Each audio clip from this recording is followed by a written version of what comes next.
Welcome to Revisiting the Vault, a podcast where we're looking at the history of art, animation, music, and just about everything else through a Disney lens.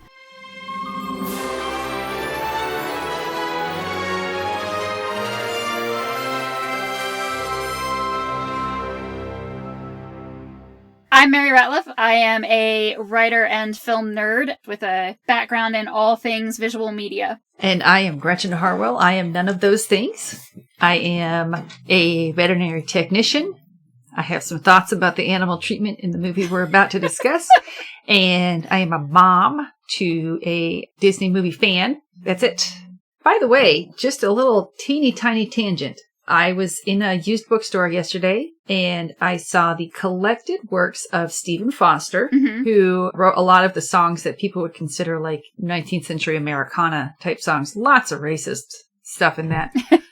Guess who wrote the foreword to it? Oh, was it Disney? It was Deems Taylor. Oh! And I was like, what? When I was looking up after we did our Fantasia episode, so this is a slight tangent. I wish I'd remembered that we were going to tangent this because I wanted to tell you. It's possible that the reason that Deems Taylor sounds like that I had so many problems with the ADR is because it might not actually be him. Oh. Some of the masters got deteriorated. Okay. To the point where they redubbed it at one point. But I could not find a definitive thing where someone said on Disney Plus, when you watch Fantasia, it is Deems Taylor's voice and not this voice actor that did it in like the 2000s. Right. That could be part of it. It could be that the way that they restored it was weird. It could be it was always bad. Because my problem with the ADR, almost always, is the way that they do it where Deems Taylor in Fantasia is very obviously in a symphony hall, and then he sounds very obviously right next to a microphone in a studio where there's no echo or anything. That's always my issue with it. So it could be that it was always not great. But in the process of learning that, I also learned that he's apparently kind of a big deal. Yeah, who knew? My whole thing of like, who is this guy? Apparently he actually was the shit. Well, there you have it. There you have it. So he was actually like a music critic / historian of the time. And so people at the time would have known. Given the caliber of musicians that they brought in to do Fantasia, that actually tracks. That actually adds up just fine because they brought in Stokowski. They brought in members of the Philadelphia Orchestra. Why wouldn't they bring in that guy? Yeah. They had some pull. But let's go back to Dumbo. Released on October 31st, 1941, we are still in the middle of World War II, actually in the beginning of the U.S. joining World War II, and we have Dumbo. Yes, Dumbo. For the just sort of brief historical context, was a movie that literally Disney churned out on a whim because Fantasia was a bomb. Pinocchio did not do well, and they were really struggling. Bambi was still far off from being completed. It got delayed quite a bit because of everything they were trying to do, which we will talk about next time because it does eventually get released. Some of his animators came to him. Apparently, this is the story. Some of his animators came to him and said, there's this kid's book. I think we can turn it into a movie. And he was like, okay, just whatever you can crank out. And so they cranked out this little 1 hour Jim in quotation marks. Yeah, and it shows. It shows. Oh, I mean, so we've had so many things where we've been talking about, like, look at this advancement in the animation technique. Look at this, like, technology. Look at how, like, the recording has gotten better and, like, they're learning more about voice acting. Like, this is just... Somebody burped in their sleep and this is what came out. It's so, like, you start watching it. I looked to the animation first. It's bad. Yeah, it's really not good. This is my assessment of the movie entirely, so I'll probably say it a lot. It's fine. Yeah, but... It's fine. When you really come down to it, though, is it? You know, you've got Snow White, where they did this stuff, rotoscoping and noseless faces aside. They were doing things that everybody was like, oh my god. Pinocchio, you've got these water effects. You've got these amazing villains. You've got all of this stuff. And then Fantasia, where they're just like heaping animation skill. And then Dumbo feels like the level of what is their direct-to-video market now. Yeah. With the art. It was boring. The whole thing, it just feels like it was an idea and they just didn't really want to put much effort into it. And this is what happened. There's so little there. It's very sparse. It's short. It's based on a children's book. I think eventually it was adapted to sort of a little golden book style. Yeah. But it was originally this thing called a rolla book, which took forever for me to find someone describing what a rolla book was. And it was basically like a square with scroll wheels. Okay. So you scrolled the story up, kind of like watching it the prologue of Star Wars. Right. Opening crawl. That's the word I need. What a fan I am. Anyway, so it's based on a kid's book, and you've probably read as many kids' books, way more kids' books than I have. They have very, very little story. Yes. They also frequently have relatively little conflict. Mm-hmm. So with that in mind, that could explain why a lot of the stuff that happens in this little Jumbo Jr., if you will, his real name, is like kind of adult level harassment and bullying. It's because they invented conflict, maybe. I don't know. I didn't read the book. I don't know if it can even be... I know the roller book is gone. I don't think even any copies of it exist anymore. But I think they did turn it into an actual book after that. But I don't know that you can find it.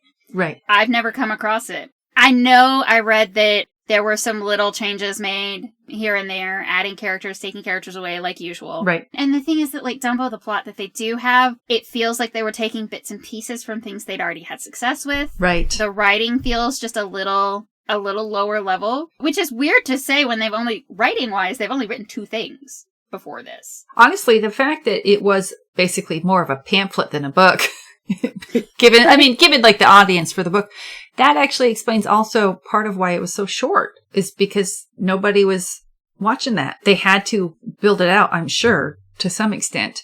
And I would imagine that after Fantasia, there was probably quite a bit of push to be like, go shorter, man. Yeah, they were probably like, oh, what kind of maniac watches a movie that's 2 hours? Stop! I found a quote, RKO, so the distributor, at one point was like, Disney, 60 minutes, like, that's too short. You actually went too short. Why don't you add a little bit? And Disney was just like, what? What am I going to add? Where am I going to put it? This movie is already... And, I can't disagree either. Yeah. As short as it is, and as light as it is, there's not any scenes where I'm like, I need more context here. No. I'd like to know a lot more. The whole time I was watching this, you're not wrong. It's like, it's overall just kind of okay, I guess, maybe. But there's still enough that is like upsetting that I also didn't want anymore. Exactly. It's fine. It's like white bread, You read my notes that I wrote, that I typed as I was watching. Yes. So they get very emotional in a few points. I say some quite pointed things about those other elephants. Yes. The thing was, I watch it, I go to bed, and I'm like, what was that? I'm stomping around the house. Can't even believe it. And I wake up the next morning, I've got Baby Mine stuck in my head. Right. And I'm like, not mad at it. That sense of madness is just gone. I'm like, yeah, it was fine. Right. It's fine. We're not going to talk about it. We're not going to watch it. But the remake that came out recently, I think it wasn't Arcade Fire, did Baby Mine. Oh, did they? Their version of it, I've heard it on like the Kids Sirius radio station, like Kids Place Live. And you hear it and it's really kind of sweet. So if there's one takeaway that I feel good about from this movie, it's like, maybe it's that song. Let's dig into the music. Mm-hmm. If we put Baby Mine over on the side, I think that it is a classic Disney lullaby. It is beautiful. It is done beautifully. But if we put that to the side, there's no good music in this movie other than that. No. The thing the crows sing, I've seen an elephant fly. Oh, right. The crow song, actually, I have to say, like, that, just because I like jazz, does stick in my head. Yeah, that was good. Like, that song, it's catchy. I'll say that. That's what it is. That song is catchy. But when you are watching what's happening on screen with that song, and there's just this horrible racism garbage party, it's like, if you could just have the soundtrack, it wouldn't bother me so much. Our first song, oh, God. Okay. I hate storks as a myth. I've pretty much always hated it. Same. I don't like teaching kids euphemisms and myths. Being like, the stork brought a baby. I'm like, well, then how do the storks get baby stork? Whatever. Right. If you don't want to, like, talk to kids about sex and how babies are made, fine. But, this is all animals. Yes. It doesn't have to be sexy. Right. They're animals. You don't even have to get into the idea of it being birth or anything. Right. It's not like you have to show them in labor. Just show them with a baby. Right. And there's so many weird misconceptions that come from that stuff. Yes. And this is the other thing. Like, I don't like storks, and I don't like the stork myth. I had totally forgotten that there was a stork in this movie, even. Mm-hmm. We start this movie with this opening narration, this doom and gloom. It sounds like the Don LaFontaine, the Inner World guy, just being like, he will come for you. Yeah. He's got all this rain and everything. Yeah. What is happening? Because I don't remember this at all. And then I've called up the lyrics because they are just... Right. Look out for Mr. Stork. That persevering chap. He'll come along and drop a bundle in your lap. Yeah. You may be poor or rich, it doesn't matter which. Millionaires, they get theirs like the butcher or the baker. Let me tell you, friend, don't try to get away. He'll get you in the end. He'll spot you out in China or he'll fly to County Cork, so you better look out for Mr. Stork. Oh my God. Yes. What is this? And like the thing is, when you really think about what they're saying, it's like pregnancy is coming for you. Yeah. You will have children. Yeah, like it or not, it's gonna get you. Is this me having like a weird reaction because I don't have kids and that's by choice and everything? The children are coming. It is upsetting. Oh. The Mr. Stork song is weird. The lyrics are weird. It's not even really a good song. Nope. I think the next song you get is like Casey Jr., which is fine. I mean, it's not great, but it's fine. And then, this is the thing that gets me. Everybody, when they talk about Dumbo, they're like, the crows. And I'm like, I'm sorry, why are we all sleeping on that roustabout song? Because what? Right. It's so bad. It's bad. It's so bad. It's terrible. You copied out the lyrics, which I'm not even sure I want to repeat out loud. I know. I put them in there because I had to look them up because I was like, am I hearing them? I know. One of the lines is, we don't know when we get our pay, and when we do, we throw our pay away. Yeah. They literally say, when other folks have gone to bed, we slave until we're almost dead. We're happy-hearted roustabouts. Right. No. To put the context on it to people who might not have like watched Dumbo ahead of listening to this episode, all of the roustabouts are black men. Right. Very specifically, a stereotypically drawn, big, buff black man. With no faces. With no faces, doing manual labor to put up the circus tent in the pouring rain in the dark, singing a happy song about how they don't care if they get paid because they're happy when the children are happy at the circus, and they throw their pay away anyway.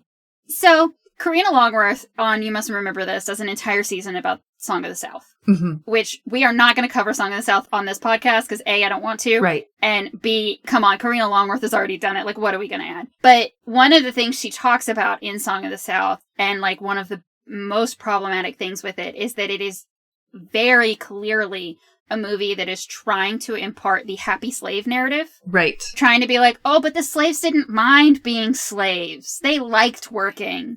I'm watching this roustabout scene, and I'm just like, oh, right there it is. Yeah, they're still doing it. They're still doing it. And how many years later was that? I think actually Song of the South is later. Oh, is it? Roustabouts came first. Song of the South was in 1946. Oh, God. Okay. So 5 years later. So it's more or less contemporary. Yeah.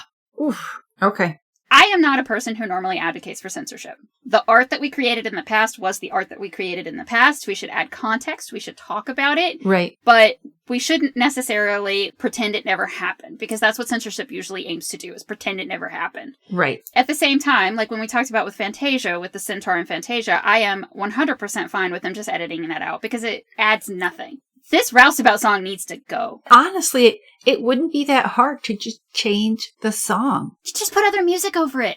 Just make it dramatic music. Take the whole thing out, because you still have faceless It's men. not great, and I don't know what it really adds. Like, it's just, what is that scene doing for us? It's showing that Dumbo is helping his mom because they're making the elephants do a lot of manual labor to set up the circus tent along with the black men. So they're all, of course, literal beasts of burden. Right. We see Dumbo, like, starting to help and, like, wanting to participate. You know, those moments with his mom. You know, if you could go back to 1941 and say, hey, guys, can we get that story beat any other way? Right. Then it's the story beat that I think is good. I mean, I think you could probably edit around all of the men and just have the elephants. But at the very least, the song itself is inexcusable. Yeah, it's really bad. When we do get to the crows, and we will, and we're probably going to have to put that at the end because that is going to be a talk. Right. But like the crows, at least there's discussion. There's things that you can talk about, and like all of a sudden. And they are characters. Yeah.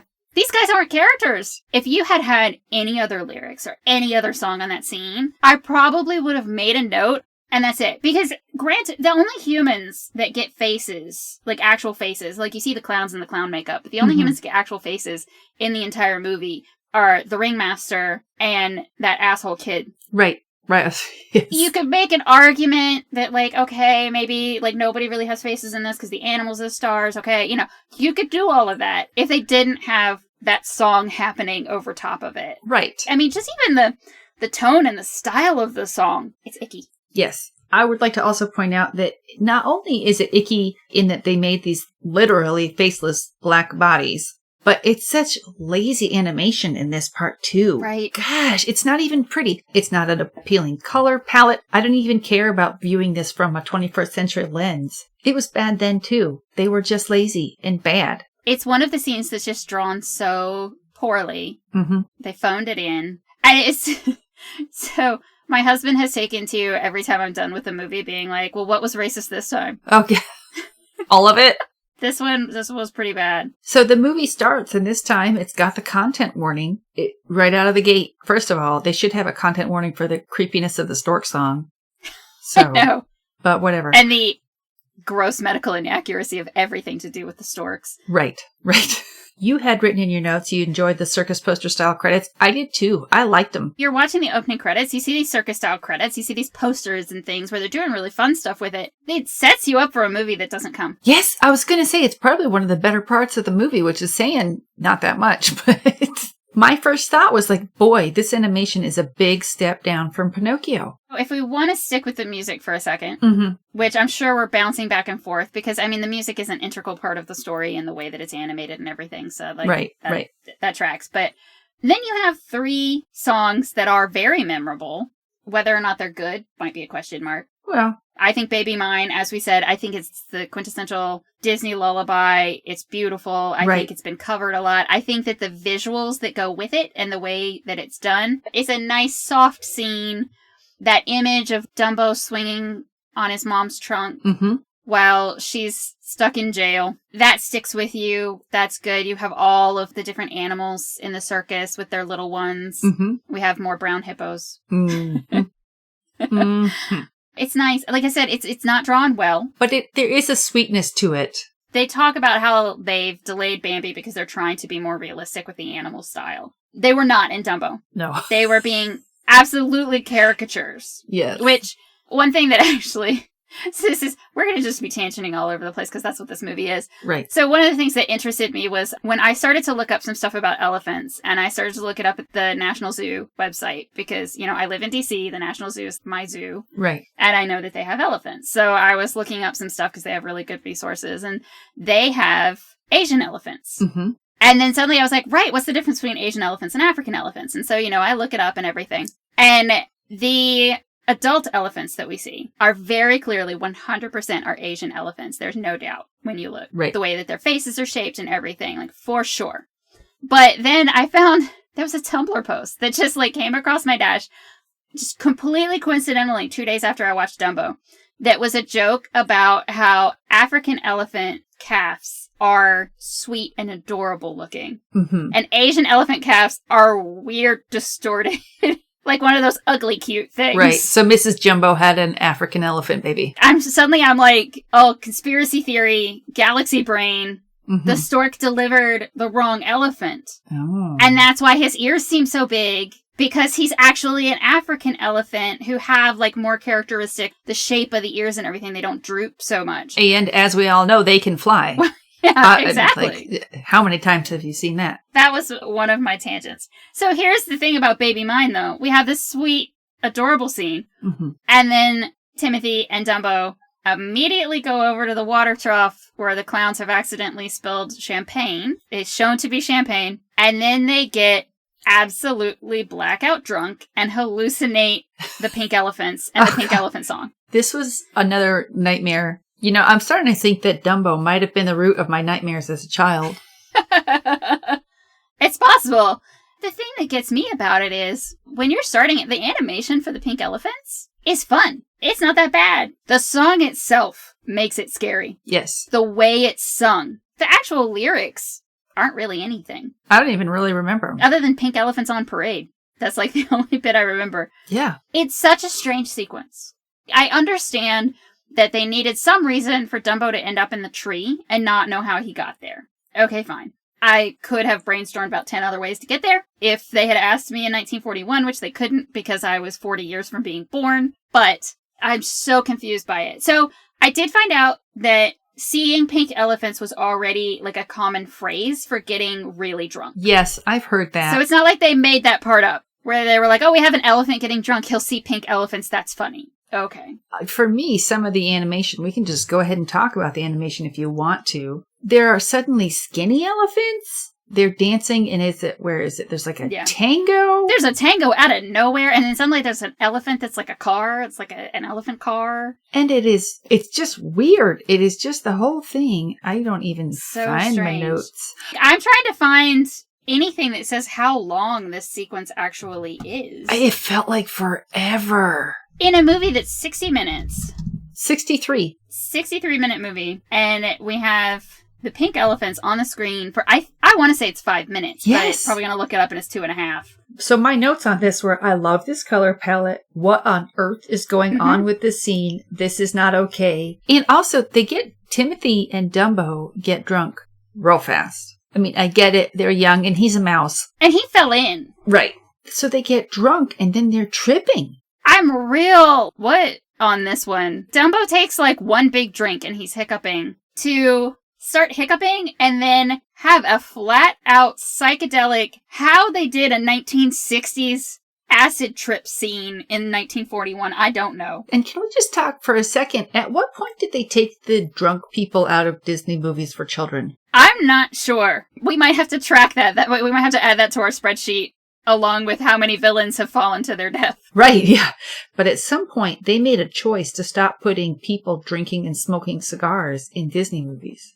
Like, anyway, whatever. We're on a tangent now. Let's talk about this movie. You know, we've already talked about the fact that the pink elephants is just strange. And what's really weird about it is, again, back to my, Disney Channel youth, I remember them sometimes just showing the pink elephant sequence, just, completely out of context. Because they hated children? Why? Why would they do that? Maybe it was during Halloween when they would show the spooky stuff. When you take it out of the context and you're just watching it, it's not that bad. I'm pretty sure they reused several bits of the animation in Winnie the Pooh when we get to that for the Heffalumps and Woozles. So it's possible that that connection also makes it easier to sort of have fun with it. But I think the song is the creepy part here. Yeah. And the elephant that's made of elephants. Yes. That guy's creepy. When he came on the screen, I was like, no, this is not okay anymore. Nope. But the weird tango scene, it's weird. It's out of place. I don't know what it's doing there. But it's kind of fun. Yeah. And I could just imagine kids enjoying that part. There's electricity shooting into the elephants for no reason. Why not? We're still on the music, which who knows if we are. The next one we get is the crows. So maybe we should just put those in a box. Yes. To talk about some other things. We're going to get to that. When I did my notes, the top of it was, how many controversial topics can a 1-hour movie bring up? All of them. I'm going to run through my list. Do it. Circuses and animal abuse, bullying, workplace safety and worker exploitation, taking kids away from their parents for their safety, greed with the clowns and the ringmaster, which is tied into the labor strike at Disney, which happened during this movie. So we have anti-union sentiments.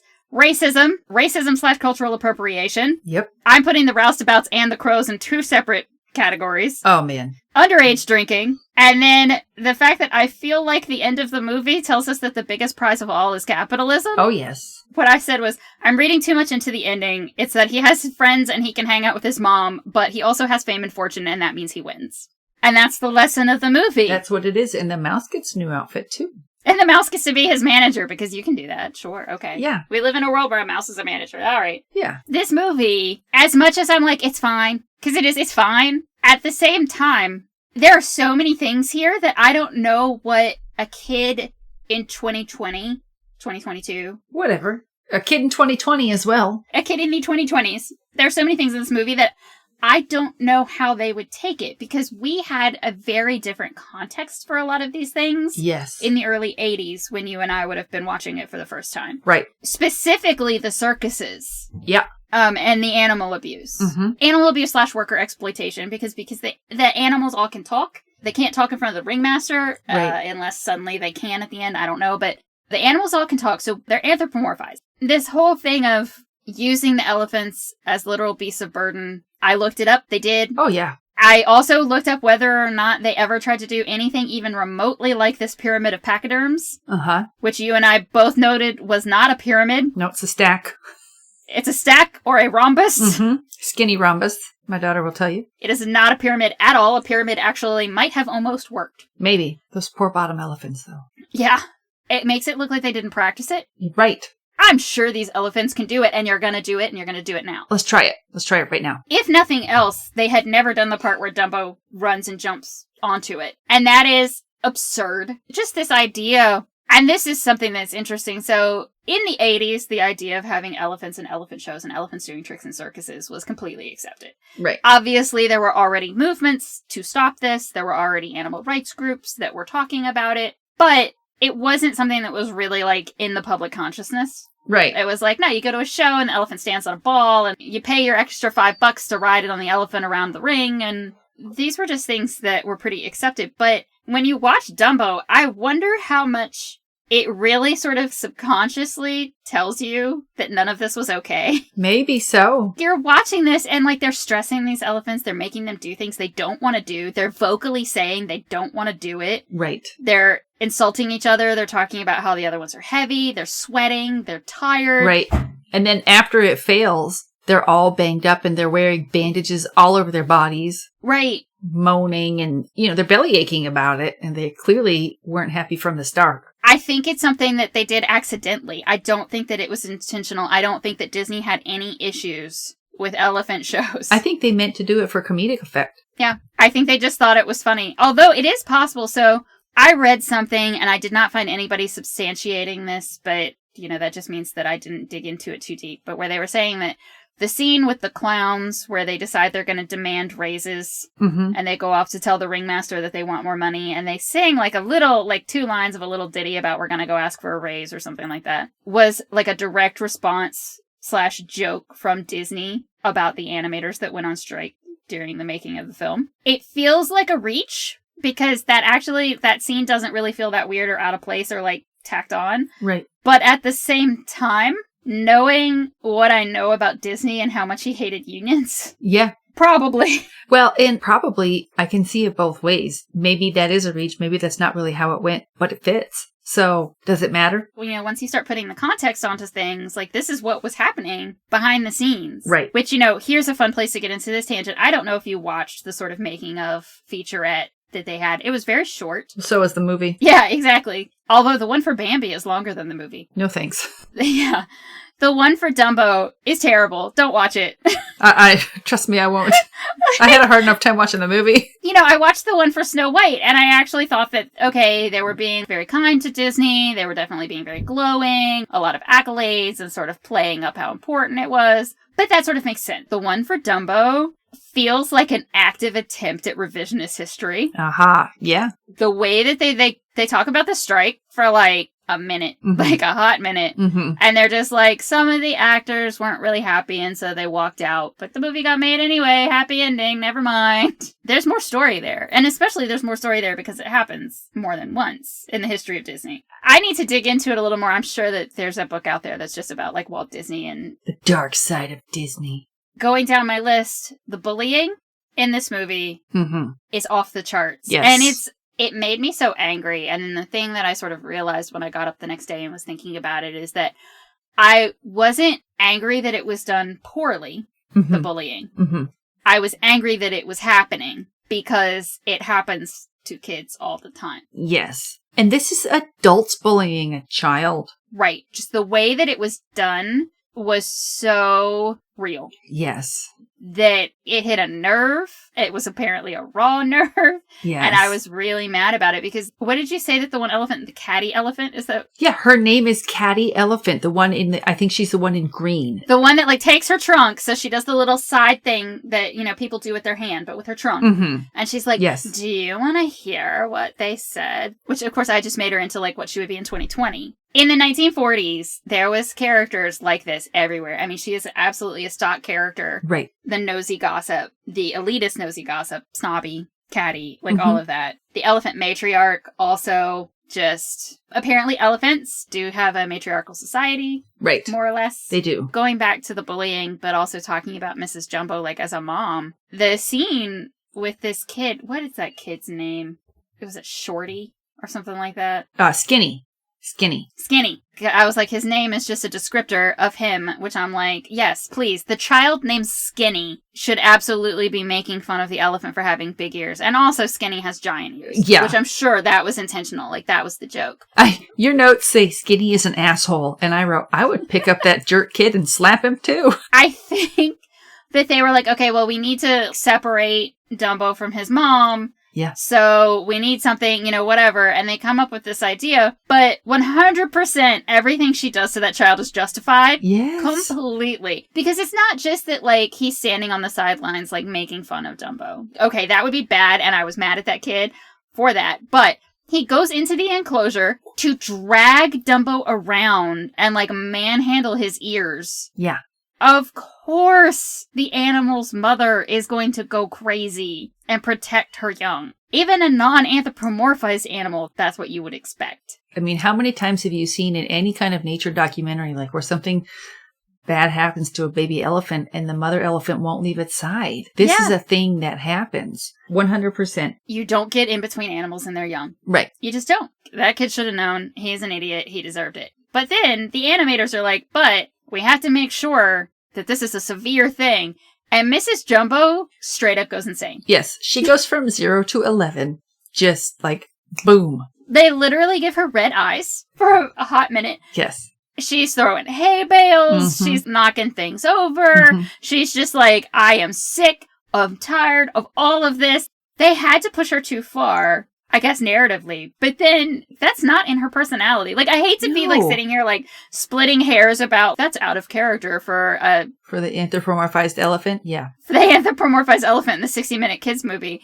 But it is. Everything we've seen about her before then has the scenes in the beginning where she's watching the storks and they're not coming to her. Oh, like, gosh, it's heartbreaking. Oh, that breaks my heart. When she's giving him his bath and they're playing. And they're squeaking. Oh, gosh, it's adorable. She's the super loving, gentle mom. And that also tracks with elephant personalities in general. Elephants are very playful. Right. And they're very social. And so there's a whole thing of her being like a super, super caring, loving mom to him is absolutely how elephants are. I mean, they're super intelligent. And yes, I would imagine that elephants, especially during the circus era where they were being abused, would sometimes rampage. We've never got any indication that Mrs. Jumbo was like a hair away from losing it at the ringmaster. Like, it's a hard left turn. It really feels like everything in this movie is just because they have to get to the next page. They have to do this because they know that the next thing is.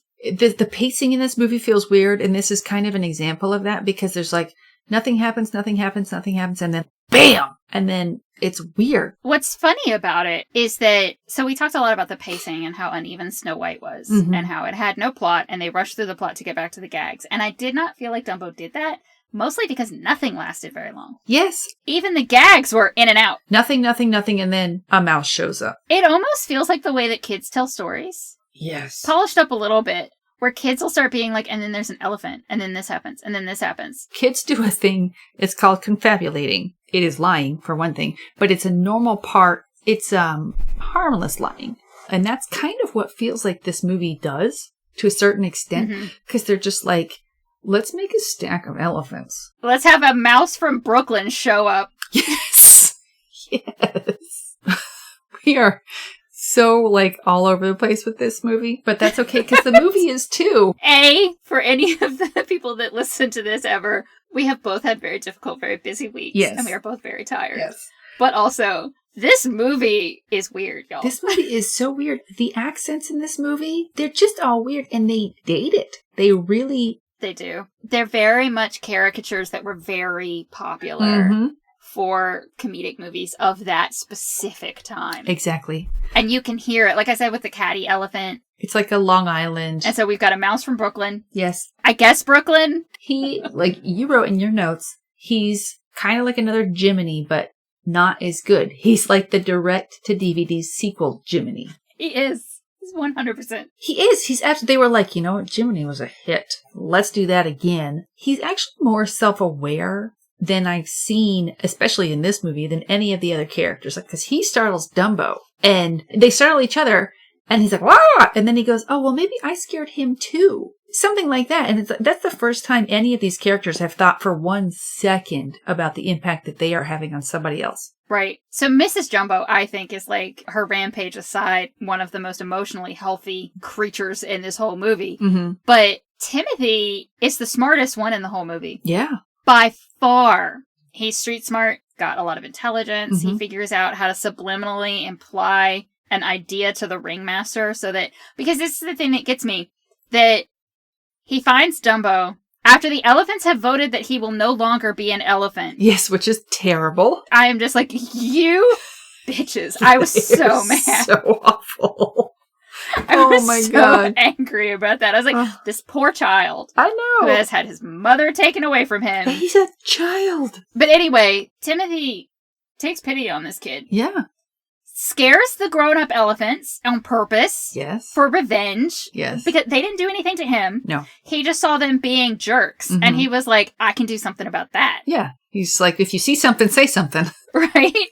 He goes out to Dumbo and he's like, oh, you're sad that you can't see your mom. I know how we can fix that. Your mom will get let out if you become really important. Yeah. If you become a sensation, you're really valuable to the circus, they'll let your mom back out. Mm-hmm. He's not wrong. No, he's not wrong. I think that Timothy's idea of having Dumbo on top of the pyramid of pachyderms was a good idea. He probably should have checked to make sure that Dumbo could run first. Right. Also, if you're going to make a pyramid of pachyderms, do not ask them to lift one another by their tails. Yeah. And that was just something that was... Everyone in this movie sucks. Everybody makes terrible decisions. Dumbo is the only one that I think is entirely faultless of everything. He does what is asked of him. He does his best. Poor little guy doesn't even talk. I know. Which surprised me. I kept waiting for him to speak. Everybody else is chatty. Talking about how everybody sucks the ringmaster. Like, he's just... I don't even actually... What is his motivation? I don't know. There's no real villain here. The villain is society. I don't know. Elephant catty. Yeah. It's that damn Stork. That's who the villain is. I mean, the clown act is kind of funny. It's kind of silly. I was like, oh, well, maybe it's not so bad for Dumbo to be a clown. I had forgotten so many things about this movie when I was watching it. I was like, maybe it's not so bad to be a clown. And then you show Dumbo, and he's clearly terrified to be up that high. And then, do they stab him with a pin in that, or is it Timothy that does that? But people are constantly kicking or stabbing Dumbo to get him to go places that he doesn't want to go. No, because he's a baby. Right. And his mom is in jail. His mom's in elephant jail. She's been labeled a man elephant. And they're like, jump out of this window. It's terrible. When you're watching the clown act, it's like, okay, they're having this conversation. They're talking about how they got so many curtain calls. There aren't curtain calls in the circus. I'm very confused by that. Then they decide they're like, oh, we should put him higher up. We should put him up 20 feet, 40 feet, no, 80 feet. And they're like, oh, we don't want to hurt the little guy. And then they literally say elephants don't have feelings. I know. But what is this? We've been watching an entire movie about all of the elephants and all of their feelings. All of them have a lot of feelings. Catty Elephant has a lot of jealousy and bitchiness, but they're feelings. That's why she's in green. Exactly. Yes. Elephants don't have... And also, it doesn't matter if they have feelings, they have bones. That break. They have this immensely tall structure that would not fit in a circus tent, but that's fine. Right. And the whole gag of trying to put out the fire. Right. And they can't because they keep dropping their buckets of water. Okay. Is that supposed to be a real fire? It's animated like it is. Again, this is one of the 2 Disney movies I saw when I was a kid. I just remember being horrified by this. It's not funny, and it certainly would not be worth 13 curtain calls. It's random. The whole movie is. The whole movie is very random. The whole movie is. What was happening in 1941? They were like, let's do this. Right. So can we talk about one thing with the elephants real quick? Mm-hmm. I get why they would not have bull elephants in the circus. But then where's Jumbo? Thank you. That's what I'm getting at. Because he's Jumbo Jr. He is, and she's Mrs. Jumbo. Clearly, he exists. Maybe they leave him down in Florida? Maybe. I don't know. How much did circuses let their animals breed, or did they care? I don't know. One of my favorite facts that I love whenever anybody's like naming random, like they're like, what's a random fact that you know, is that giraffes give birth standing up. Yes. And so the first thing that happens to any baby giraffe is that it just clunk. falls. Yep. Yeah. Just getting dropped by a stork. Somewhat realistic. A little bit more realistic for the giraffe, at least. Yes. Yes. Being thrown into a pool of water, probably not what would happen to a hippo. I don't know, though. I'm not a hippo. So, all right. I think we're here. I think it's time to talk about these crows. Oh, God.